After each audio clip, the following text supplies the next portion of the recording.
Bonjour Monsieur Jean-Philippe. Bonjour. En cette période de nouvelle année, quelles sont les bonnes résolutions que l'économie mondiale doit se donner? Oui, bonne année à tous. Hein. Et qu'est-ce que ça veut dire pour le monde? Ça veut dire paix avec la Chine, ça veut dire paix ou tranquillité entre l'Angleterre et l'Europe, ça veut dire un pétrole calme, et ça veut dire des taux d'intérêt bas. Ce sont les 4 vœux pour l'année qui arrive. Alors paix avec la Chine, c'est la paix commerciale globale de l'Amérique Oui, particulièrement. c'est-à-dire que personne n'a grand intérêt à se battre, en particulier les États-Unis, parce que ça fabriquerait un ralentissement mondial dont ils souffriraient aussi. On se rend compte également que quand les Américains taxent les produits chinois, en fait, c'est eux qui payent des produits chinois plus chers. Et il y avait une question sur Apple où en fait s'il y avait une taxe, le prix du téléphone aurait augmenté de 150 $ par téléphone. Absolument. Donc, contrairement à ce que disait M. Trump en disant non, on ne le verra pas dans les prix, en fait, c'est évident. C'est que quand vous facturez, quand vous taxez plus le produit que vous importez, il est évidemment plus cher. Donc, ceci est en négociation, mais ce ne sera pas une immense négociation, c'est simplement, à mon avis, un habillage pour dire on arrête de se battre et on verra ensuite. Tout ceci, en quelque sorte, fabrique un problème qui est plus un problème américain qu'un problème chinois. Les Chinois l'ont bien compris, donc ils feront une petite paix.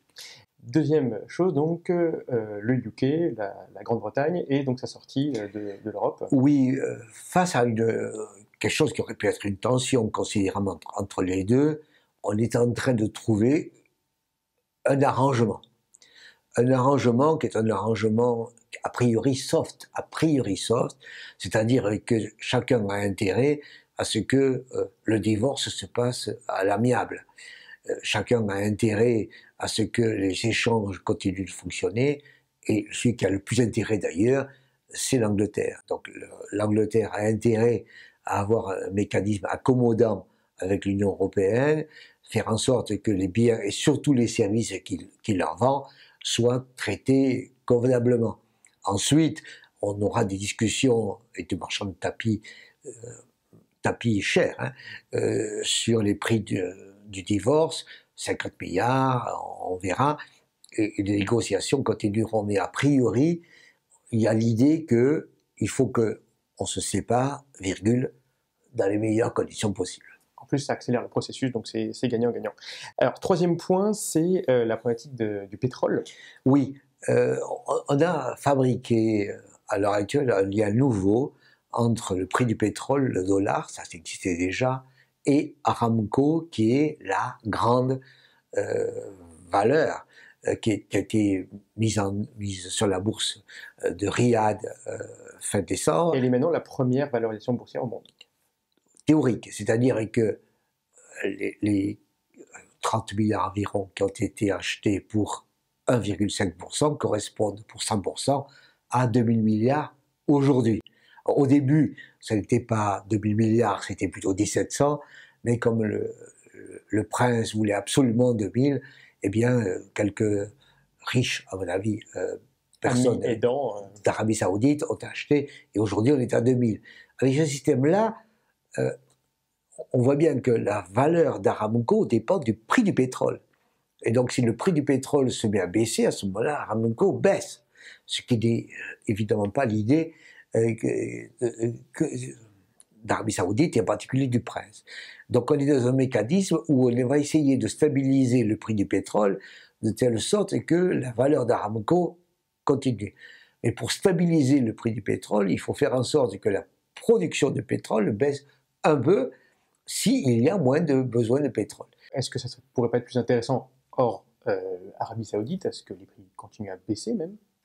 Oui, mais à ce moment-là, si les prix se mettent à baisser, ça veut dire que la quantité offerte augmenterait.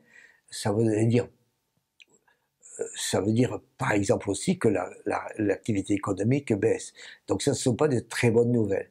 La bonne nouvelle économique, c'est quand le prix du pétrole monte, ça veut dire que l'économie va mieux globalement.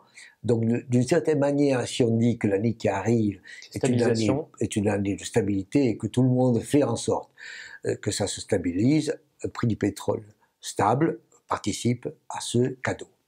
Et la dernière bonne résolution, c'est le maintien des quantitative easing et de toutes ces politiques d'aide et de maintien. Oui, absolument. Tout le monde s'est engagé aux États-Unis et en Europe à tenir les taux d'intérêt bas, au niveau où ils sont, aussi longtemps que possible.